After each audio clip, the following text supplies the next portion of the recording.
আমাদের প্রধানমন্ত্রী দেশের শ্রমিকের পেটে যখন ক্ষুধার আগুন, পেটে ভাত নাই, সমস্ত জিনিসের দাম বেশি, তখন তিনি কোথায়? ভার্জিনিয়াতে। ভার্জিনিয়াতে তার পুত্রের বাড়িতে ডিনার খাচ্ছেন। আপনারা ফেসবুক দেখেন তো, পুত্র সজীব ওয়াজেদ জয় একটা ছবি দিয়েছে, সেই ছবির পেছনে লেখা আমার গলফ কোর্সের বাড়িতে মার সাথে ডিনার খাচ্ছি জন্মদিন উপলক্ষে।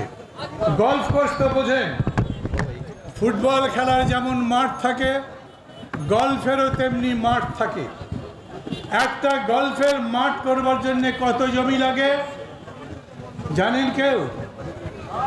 30 একর, কমপক্ষে 30 একর। ভার্জিনিয়াতে সজীব ওয়াজেদ জয়ের একটা গলফ হাউস আছে, মানে তার বাড়ির সাথে একটা গলফের মাঠ। বাড়ি কত একর জমিতে আমি জানি না, কিন্তু গলফের জন্য তো 30 একর জমি।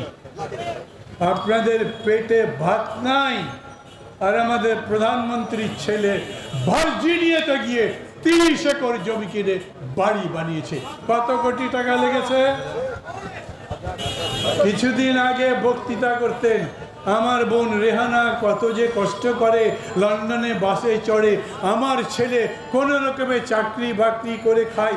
এখন জানা যাচ্ছে পৃথিবীতে সজীব ওয়াজেদ জয়ের মতো এত টাকার বেতনে কেউ চাকরি করে না। কি করবেন এদের?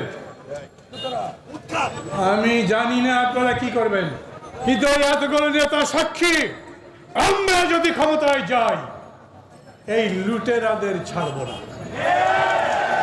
আছেন সাথে সবাই?